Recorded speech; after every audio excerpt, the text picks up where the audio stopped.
लगभग 3 महीने से, जबकि जेडीए के अंदर उसने शिकायत कर रखी थी, फिर भी जो ये अपने पास फाइल को दबाए बैठे रहे, कोई कार्रवाई नहीं की। और नामात्र की कार्रवाई इन्होंने परसों, जो दीवार वगैरह थोड़ी सी थी वो तोड़ी उन्होंने, वो भी आज पता लगा है कि जो पड़ोस वाला है उसको भी आज वापस उसमें निर्माण कर रहा है। तो इससे ये था कि इनकी उससे मिलीभगत थी और इनको राज़ी करने के लिए कि आपको थोड़ा सा निर्माण उठा देता हूँ, तो वो फिर इन्होंने इनसे बात की तो उन्होंने कहा आपको लगभग 4 लाख रुपए, उनमें से आपको 45,000 के गज के आसपास की रेट है, तो आपको लगभग 3-4 लाख रुपए बनते हैं। तो परिवादी उसको 2 लाख रुपए देने को तैयार हो रहा था। खातेदारी ज़मीन के पट्टे के लिए उन्होंने 2012 से अप्लाई कर रखा था, लेकिन वो कई चक्कर काट चुका। यूआईटी में उसको पट्टे नहीं मिल रहे हैं और पट्टे जारी करवाने की एवज में जो नंद किशोर पारिक है भूमि अवाप्ति शाखा में, जिसको इसको रिपोर्ट वगैरह करनी थी, वो 10,000 रुपये रिश्वत की मांग कर रहा है और वो 3,000 रुपये रिश्वत की पहले दे चुका है। तो हमने तुरंत तो चर्चा का दौर जारी है। राजेंद्र जी के साथ आगे बढ़ेंगे, अजमेर से जुड़े हैं। नमस्कार। आप सबको नमस्कार साहब जी। मैं पूछना चाहता हूँ आप सबसे कि भारत में भ्रष्टाचार कब से चालू हुआ? नंबर 1, भ्रष्टाचार जो है गिफ्ट लेन देन से चालू हुआ जी। इसके बावजूद जो है ये भ्रष्टाचार जो है आपसे समझौते में हो जाता है, वो तो शिष्टाचार है। बिल्कुल चली आ रही रवायत है, लेकिन कब रुकेगा सिलसिला, सवाल इस बात का भी है। राजेंद्र मोहन जी, मैं आपसे जानना चाहता हूं, आज चुनाव व्यवस्था की बात की जाए, दिल्ली में एक पार्टी खड़ी हो गई भ्रष्टाचार को नारा बनाकर, मतलब राजनीतिक व्यवस्था भी बदलाव चाहती है, आम आदमी के जहन में है, लेकिन उसके बावजूद क्यों तब्दीलियां इतनी तेजी के साथ नहीं देखी जाती? क्यों उम्मीद है ओजस की तस है? देखिए पारिक साहब, अभी पिछले दिनों में कहीं सफ़र कर रहा था तो एक ट्रक के पीछे लिखा हुआ था, जो समाज, सिस्टम और सरकार तीनों पर एक व्यंग है, उस पर लिखा हुआ था 100 में से 99 आदमी बेईमान, फिर भी मेरा देश महान। ये एक बहुत ज़बरदस्त सटायर है और ये उस ट्रक ड्राइवर से लेके और आम राहगीर तक का मन पूरे समाज के सामने रख रहा है। ये जहाँ तक सवाल पूरे सिस्टम के रेफरेंस में देखें, चाहे वो ECB हो चाहे CBI हो, ये ठीक वैसा ही है जैसे कुछ अभी राजनीतिक दलों ने सर्वोच्च न्यायालय के संबंध में टिप्पणियां की हैं कि वो एक्टिविज्म उन्होंने अडॉप्ट किया हुआ है। ठीक इसी तरह से कुछ अधिकारी, जब कुछ प्रोएक्टिव अधिकारी इन महकमों में आ जाते हैं तो भ्रष्टाचार के कुछ महकमे ज़्यादा उजागर होते हैं, तो कुछ उनकी ज़्यादा चर्चाएं शुरू हो जाती हैं। मूल बात यह है कि ये नासूर की तरह है जिस पर परत दर परत जमी रहती है, कुछ आकर के उसको कुदेर देता है तो वो सड़ान बाहर दिखने लगती है। लेकिन मूल बात यह है कि समाज का पूरा मिजाज इस भ्रष्टाचार को सहन कर रहा है, समाज का पूरा मिजाज राजनीतिक तौर पर इसको स्वीकार कर रहा है। संरक्षण किसका है? क्योंकि पहले दौर में ये बात निकल कर आई कि बिना संरक्षण के भ्रष्टाचार फल फूलता नहीं है। नहीं, ये बात तो बिल्कुल सच है कि राजनीतिक संरक्षण इसका सर्वोपरि आधार है, और अगर राजनीतिक दृष्टि से पूरी इच्छा शक्ति के साथ दृढ़ता से इसे कुचलने के बारे में मुहिम शुरू कर दी जाए तो कोई ताकत नहीं है कि इसको रोकने में कामयाबी न मिले। लेकिन राजनीतिक इच्छा शक्ति केवल शब्दों की नहीं चाहिए, वहाँ क्रियात्मक रूप से दिखना चाहिए, समाज को मैसेज जाना चाहिए। और जो इफेक्ट कब होगा? दिनेश जी सीकर से हैं। नमस्कार दिनेश जी। नमस्कार पारिक साहब। बताएं। पारिक साहब, मैं 2 पंक्तियां कहना चाहूंगा शुरू में। तो जी जी, लोग आते जाते रहे, विचार चलता रहा, सुख सुविधा के पालने में भ्रष्टाचार पलता रहा। भ्रष्टाचार इसलिए पनप रहा है क्योंकि हमारे देश में कानून इतने जटिल हैं, फॉर्मेलिटीज इतनी ज्यादा हैं, तो सरकारी कर्मचारी उनका फायदा उठाते हैं। हम अकबर और बीरबल के जमाने की बात करें, किस्से कहानियों में यह तय बताया गया है कि बीरबल ने समुद्र की लहरें ना खराब हो इस पे जुर्माना वसूल लिया था नाविकों से। तो ये वही देश है जिसमें पुराने जमाने में भी ऐसा चलता रहा, अब भी चल रहा है। जब तक आप कानून में संशोधन करके उसे सरल नहीं करोगे, जब तक आप सरकारी कर्मचारियों की तनख्वाह और आम आदमी की आमदनी के बीच में जो बहुत बड़ी खाई है उसको कम नहीं करोगे, ये भ्रष्टाचार यूं ही चलता रहेगा। और जो भी भ्रष्ट अधिकारी पकड़े जाते हैं, हमारे यहाँ 3-4 रोज पहले नगर परिषद में एक AAO पकड़े गए 30,000 की रिश्वत लेते हुए। जब फोटोग्राफर उनकी फोटो खींच रहे थे तो वो हंस रहे थे। तो उनकी संपत्तियां जब्त करो, उसे सरकारी खजाने में लो, या जिनके पास संपत्तियां मकान। जाहिर है नकेल कसने की जरूरत है, लेकिन ये नकेल कसेगा कौन? मुफ्ती साहब आप बताइए, मैं जानना चाहता हूँ इस्लाम क्या कहता है इस सिलसिले में। शासन को सख्त होना पड़ेगा कहीं पर? देखिए, इस्लामी जो नज़रिया था वो मैंने पहले आपके सामने पेश कर दिया कि इसका सबसे बेस्ट सोल्यूशन है अपने मन की सफाई। लेकिन इस वक्त जैसा कि बिजाला साहब ने भी कहा, अभी दिनेश जी ने भी इस बात की तरफ इशारा किया, सबसे आज के दौर में बेस्ट सोल्यूशन ये है कि हम अपने देश को जितना अपडेट कर सकते हैं अपडेट करें। हर चीज़ ऑनलाइन हो। एक ज़माना था हमें एक टिकट बनाने के लिए भी रेलवे में 2-3 घंटा तक लाइन लगानी पड़ती थी, उसमें धक्का मुक्की भी है, झगड़ा भी है, परेशानी भी है। और आज आपका इशारा भी राजनीतिक इच्छा शक्ति पर है?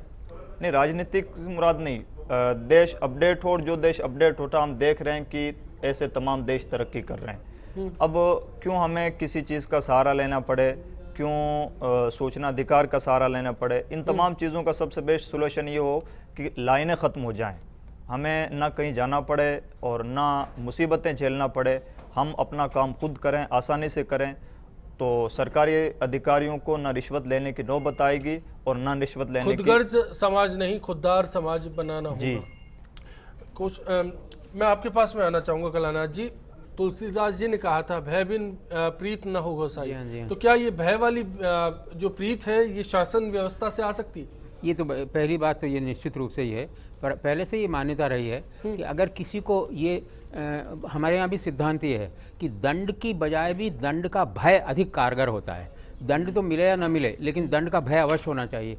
और दूसरी 3 बातें हैं इसमें। एक बात तो ये है कि इसमें जिस प्रकार मीडिया का रोल इस समय आया है उससे भी बड़ा फ़र्क पड़ा है। ये बात उजागर हुई है कि आप पकड़े जाएंगे, अगर भ्रष्टाचार किया है तो पकड़े जाएंगे। उसके साथ भ्रष्टाचार पर जो सज़ा हुई है, ऐसे बहुत पिछले दिनों आपको लगता होगा कि कई दिनों तक चलता रहता था, तो तारीखें पढ़ती रहेंगी भैया, होता रहेगा। इसमें एक बड़ी जल्दी निर्णय हो और वह उजागर बड़ी तेज़ी से किया जाए। इसलिए पहले यही था कि जो दंड दिया जाए भ्रष्टाचारी को वो सबके सामने दिया जाए, चौराहे पर लाकर पीटा जाए। चाइना में तो उसके सबके सामने जलाया जाता है। तो वो ये कि उसका भय पैदा किया जाए, तो वो जो निर्णय है उसका भय अवश्य हो। दूसरा ये कि वो जो दे रहा है आजकल होता भी है। लेकिन भय का एक तरीका और भी है कि आप साबित कर दें कि आपने कुछ गुनाह किया है, सजा मिल जाएगी। लेकिन हमारी व्यवस्था ऐसी है कि सजा नहीं मिल पाती। जी हाँ, जिसका शुरुआत में हमने जिक्र भी किया। सही बात है, बिल्कुल वो होना आवश्यक है। देखिए जी मनोज जी। हाँ, सजा का जो बात करता है, बहुत सारे देश ऐसे हैं विश्व में जहाँ तत्काल सजा का प्रावधान है। खासतौर से इस्लामिक कंट्रीज बहुत सारे इस प्रकार के हैं जहाँ तत्काल कुछ हुआ गलत तो तत्काल सजा का हाथ क्या सजा देने का है। उसके लाभ भी हैं, हानि भी है। लाभ तो ये उसके डर के मारे, जैसा अभी शास्त्री साहब कहते हैं, उसके डर के मारे कोई सोच भी नहीं सकता। वही व्यक्ति जो भारत में रहने वाले हैं बाहर जाते हैं, उस देश में वहाँ के कानून की अवहेलना करके भ्रष्ट आचरण करने की विचार तक मन में नहीं आता। पता है जैसे ही किया जेल में ठूंस दिए जाओगे या सजा मिल जाएगी या टिकट लेके आपको वापस हिंदुस्तान भेज दिया जाएगा, तो डर के मारे कुछ नहीं करता। वही व्यक्ति जब अपने देश में होता है तो उसको लगता है कि यहाँ पर, जैसे मैंने प्रारंभ में कहा था, उसको लगता है कोई रिस्क नहीं है भ्रष्टाचार में, पर रिस्क है ही नहीं, मतलब उसको जोखिम कम है और लाभ ही लाभ नजर आता है। तो व्यक्ति समझदार होता है, वो जानता है जोखिम नहीं है और लाभ अधिक है, तो वो रास्ता अपना लेता है। तो मेरे ख्याल है इसमें 2-3 बातें जो हमने बातचीत में जब भी समझ में आ रही हो, तो मुझे तो ये लगता है इसमें भ्रष्टाचार भी 2 स्तर पे, ऐसा भ्रष्टाचार जो बहुत उच्च स्तर पे हजारों करोड़ का होता है, उसे आम आदमी को कोई लेना देना नहीं है। मेरे ख्याल है वो अलग तरह का, उस पर समाप्त होना चाहिए, उसकी अलग प्रक्रिया है। लेकिन ज़्यादातर जो भ्रष्टाचार जो ज़्यादा लोगों को चोट पहुंचाता है, वो साधारण व्यक्ति साधारण कामों के लिए सरकारी दफ्तरों में चक्कर लगाता है, कटिंग एज लेवल जो हम कहते हैं, वहाँ पर उसका काम आसानी सरलता से हो जाए,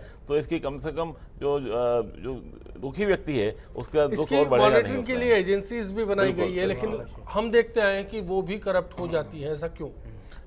देखिए, जो एजेंसीज जो हैं, कुल मिलाकर के एजेंसीज में कोई लोग अमेरिका या इंग्लैंड से या कहीं दूसरे प्लैनेट से तो नहीं आए हैं, वो इसी के हैं। उसमें फॉलोअप करना, जैसे आपने कहा, सोसाइटी समाज का दबाव होगा तब प्रत्येक विभाग, चाहे वो एसीबी हो, चाहे सीबीआई हो, चाहे दूसरे कोई विभाग हो, जिनका ये काम है, वो तत्परता से काम करेंगे। अब जैसे दबाव बढ़ने लगा है, आजकल नाम सामने आने लगे हैं, और इस बार अगर ये स्थिति अगर नहीं हुई, अगर मान लीजिए समय पर अगर इनके खिलाफ कार्रवाई नहीं हुई, तो शायद समाज में ऐसे होने लग गए हैं मामले, जब खुद जनता स्वयं ऐसे अधिकारियों, भ्रष्ट अधिकारियों, कर्मचारियों से निपटने लगी है। लेकिन वो किसी भी सभ्य समाज के लिए बहुत अच्छी स्थिति नहीं हो सकती, क्योंकि किसी समय ऐसा भी हो सकता है कोई बदला लेने के लिए किसी की पिटाई कर दे, पता लगे उसका कोई दोष था ही नहीं। झाला साहब, मैं आपसे जानना चाहूंगा, रिश्वतखोरी के मामले में सरकार अंकुश नहीं लगा पा रही, क्या ये कहना ठीक होगा, सटीक होगा?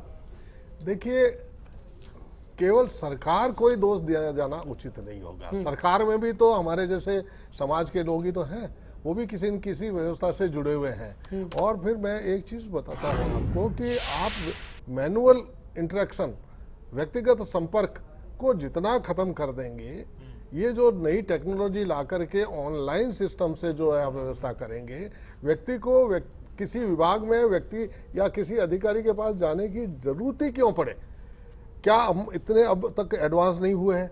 हमारे से छोटे छोटे देश जो है सारे काम आज पुलिस विभाग में भी देख लीजिए, पुलिस व्यवस्था में जो बदलाव आया है, जो वेरिफिकेशन का, चाहे आपके पासपोर्ट कहने का का हो, मतलब है अमेरिका या फिर जो आइडियल कंट्रीज मानी जाती है वहां आप करप्शन अमेरिका भारत को की छोड़ तुलना में कम दीजिए, है। छोटी छोटी देश जो है, मलेशिया ले लीजिए, सिंगापुर ले लीजिए, वहां पर इतना करप्शन क्यों नहीं है? आज हमारे हर विभाग के अंदर हर व्यक्ति को जाना पड़ता है, चाहे वो ठेकेदार हो, चाहे वो और कोई व्यक्ति हो, उसको जाना पड़ता है। हमारे छोटे छोटे कामों के लिए विभागों के चक्कर लगाने पड़ते हैं।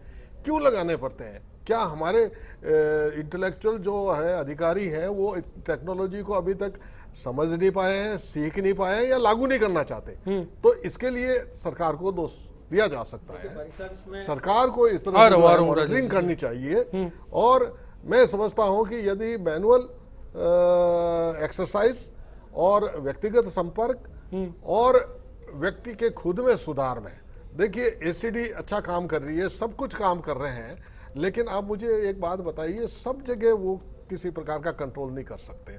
यहाँ डिटरेंट इफेक्ट पड़ता है, डिटरेंट इफेक्ट पड़ता है। जब एक बड़ा अधिकारी को पकड़ा जाता है तो दूसरे अधिकारी डर जाते हैं, लेकिन इसका लॉन्ग रन में नहीं होता जब वो छूट जाता है प्रोसिक्यूशन के दौरान जी। तो ऐसी व्यवस्था होनी चाहिए।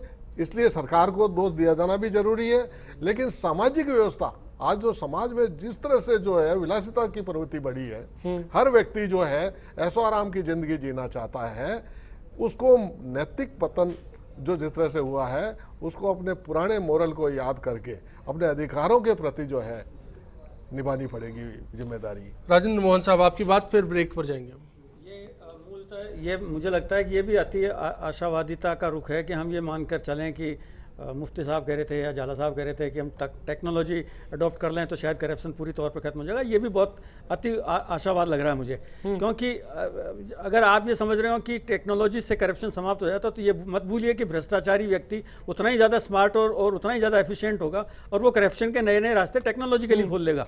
तो इसलिए ये तो एक दृष्टिकोण हो सकता है कि इससे कुछ हद तक सहायता मिले, लेकिन मूल बात यह है कि जहां से भ्रष्टाचार की गंगा प्रवाहित हो रही है उस पर अंकुश लगे, और वो अंकुश तब लगेगा जब पारदर्शिता होगी और पल पल पर, कदम कदम पर, हर जगह पर लोगों को पता लगे कि कहां से काम शुरू हुआ था, कहां उसका भुगतान होगा, कहां पर काम की गुणवत्ता का निर्धारण होगा और कहां अंत में जाकर उसका उत्तरदायित्व निर्धारित होगा।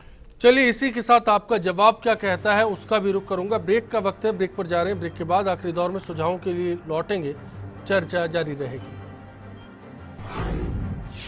एक छोटे पद से लेकर आज बड़े पद तक हर चीज़ पे आज पैसा चलता है। पैसा के अलावा कोई काम ही नहीं होता है। ना एसीबी टीम का आदमी बह रहा है और आज के टाइम एसीबी टीम भी रिश्वत में लिप्त है। आज कहीं भी चले जाए, हॉस्पिटल हो, सरकारी दफ्तर हो, पटवारी हो, जहाँ पे भी जाए सब जगह रिश्वत चल रही है।